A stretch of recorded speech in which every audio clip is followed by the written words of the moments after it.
Que nós vamos, nesse momento, pessoal, dando um pulo na capital federal, onde o governo entrou com um pedido no STF para que todas as ações judiciais movidas por aposentados e pensionistas que foram lesados pelos descontos fraudulentos, escandalosos do INSS sejam suspensas. Quem dá os detalhes sobre essa tentativa de terceirização de culpa, de isso não é comigo, veja bem, repare bem, é ninguém melhor que Luciana Verdolim, diretamente de Brasília, se juntando ao palco do Morning Show. Luciana, que história é essa? Conta pra gente. Bom dia. Bom dia, Marinho. Bom dia a todos. Olha, a Advocacia Geral da União explica o seguinte: tem muita ação já questionando, pedindo a antecipação desse ressarcimento aos aposentados e pensionistas, o que, na avaliação do governo, pode dificultar o processo geral de devolução dos valores. Então, está pedindo que as ações que já estejam em curso sejam suspensas. Muitas dessas ações estão pedindo, inclusive, que a União seja responsabilizada pelo pagamento aos segurados e também esse pagamento seja feito em dobro. A avaliação do advogado-geral da União, Jorge Messias, é o seguinte: se todo mundo entrar com ação, o INSS não vai fazer outra coisa a não ser se defender, o que pode atrasar o processo. E o que é pior, a União pode ser acusada a pagar 2 vezes o mesmo valor. Por isso, está pedindo a suspensão das decisões já em curso, a suspensão dos processos e pede também que todo pagamento que for feito pelo INSS não entre pelo governo, pelo INSS, vai ter que sair recursos públicos para fazer esse ressarcimento, não entre nas contas do governo federal, naquela chamada meta aí de cumprimento de metas fiscais no fim do ano, para não complicar também a vida da administração federal. O discurso é o seguinte: os recursos que estão sendo bloqueados pela Justiça. Ontem a AGU também comemorou o fato da Justiça ter bloqueado, a pedido do governo federal, 2 bilhões e 800 milhões de reais. Isso são bens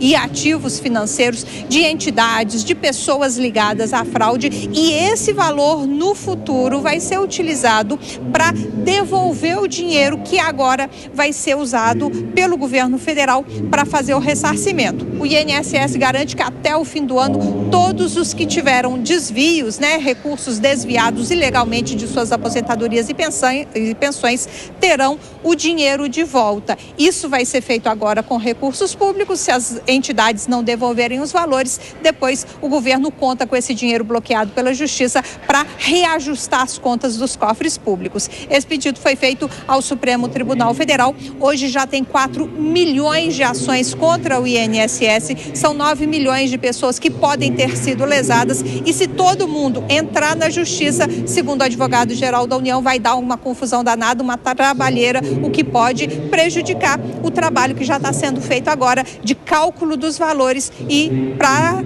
efetiva devolução do que foi desviado ilegalmente, dos valores dos recursos destinados a aposentados e pensionistas. Meus amigos, que loucura, que loucura. Luciana Verdolim, obrigado demais aqui pela presença. Bom trabalho por aí. Não tem jeito, essa ADPF, famosa ADPF, arguição de descumprimento de preceito fundamental, saindo aqui do juridiquês, trazendo não é a das favelas, né? Não é das favelas, Mas, de qualquer modo, pessoal, acho que está saindo claramente só da seara, enfim, do ressarcimento em si, dessa coisa civilizacional, da falência moral que isso representa, e está indo para o campo jurídico institucional. E isso, por si só, parece que o governo está querendo, enfim, contrair um crédito extraordinário, para tentar fazer esse ressarcimento. No momento que a gente está de volta também, para quem está nos ouvindo pela rede Jovem Pan de Rádio, repercutindo aqui para vocês ao vivaço no Morning Show, movimento recente aí do governo Lula, presidente pessoalmente se investindo para que o Supremo Tribunal Federal suspenda ações de vítimas do INSS, claro, na figura da sua Advocacia Geral da União.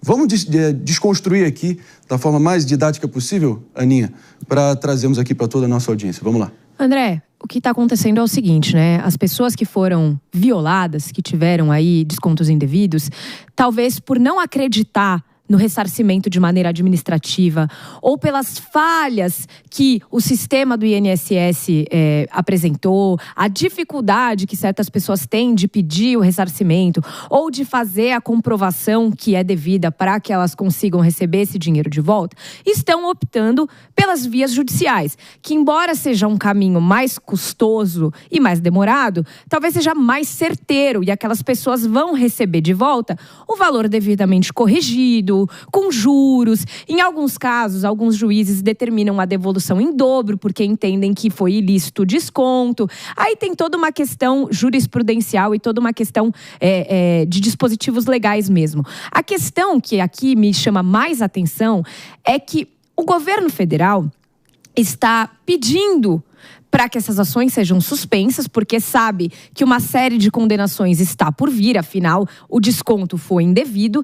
E aí, a gente tem, mais uma vez, a sociedade como um todo pagando o pato e o governo apresentando uma justificativa para mais um gasto bilionário que ele vai ter que inserir dentro de um orçamento que já está completamente desequilibrado. Veja bem, eu concordo que temos que proteger os aposentados, proteger os pensionistas e devolver esse dinheiro para eles o mais rápido possível.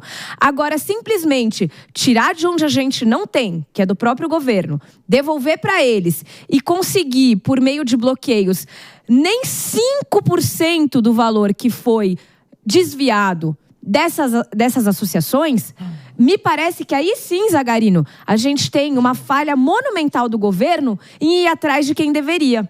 Porque a gente está aqui, mais uma vez, responsabilizando o Estado, ou seja, os próprios aposentados e pensionistas em um determinado grau, por um roubo, uma fraude que foi feita e que os verdadeiros responsáveis estão por aí gastando dinheiro.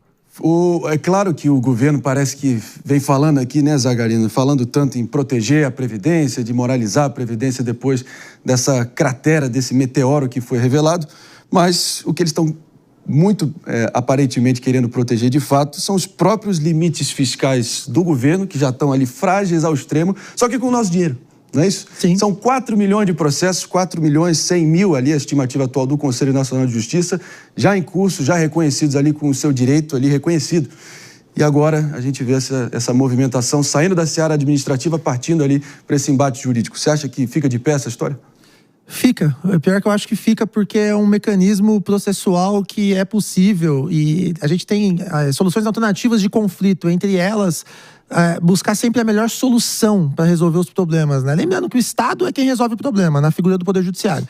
Então, esse problema gigantesco que foi causado pelo próprio Estado, oriundo da sua incompetência de fiscalizar o que nós vimos, que foi talvez um dos maiores fraudes que já existiram no país em termos de corrupção, em razão dessa própria incompetência que gerou esse problema. E agora eles estão tentando buscar uma solução, porém, de toda sorte, eles querem utilizar desse mecanismo para ter um fôlego financeiro, já que o problema do Brasil, além de toda essa corrupção, é fiscal, é econômico. E a partir do momento que eles pedem essa suspensão, eles estão tentando não gastar esse dinheiro agora. Então, são duas formas que eu vejo. Primeiro, errado não está a população de ingressar no judiciário, porque é a ferramenta possível. Sim. Mas, ao mesmo tempo, errado também não está a Advocacia Geral da União em tentar dizer, olha, suspende tudo, porque serão inúmeras decisões completamente diferentes uma das outras. Sim. Por exemplo, essa questão de devolução em dobro, isso não existe. Não tem nem questão de direito que determine essa devolução, porque a devolução em dobro é quando se trata de uma relação de consumo. Exatamente. Caso de consumidor, não é o caso. Isso viola a legalidade, né? Exatamente. Então, assim, não está errada a AGU de fazer esse requerimento. Agora, o governo está tentando se aproveitar de uma incompetência própria para ganhar benefícios e tentar resolver um outro problema que é econômico-fiscal. Excelente descrição aqui. Acho que, David, quero te ouvir também, antes da gente seguir aqui repercutindo tudo, porque, claro, a gente sabe, né, que uma situação como essa, claro, tem um impacto fiscal, orçamentário, a previsibilidade, um mínimo de saúde financeira ali da própria Previdência, e claro que isso gera uma grande faísca também no tabuleiro político que está realmente em movimento e a gente vai precisar aqui como exatamente, muito em breve, mas quero te ouvir. Não, sem dúvida, o Zagarino trouxe um ponto, né, que não há previsão jurídica, então, para essa devolução, mas também há previsões jurídicas em relação ao bloqueio de bens dessas entidades que desviaram, né, os recursos, esses descontos indevidos por meio dos aposentados. Mas não é na mesma medida que a gente gostaria em relação à devolução, porque você precisa provar que de fato houve então esse desvio, já se sabe quais as instituições estavam promovendo esses desvios irregulares, mas precisa buscar também todos os recursos.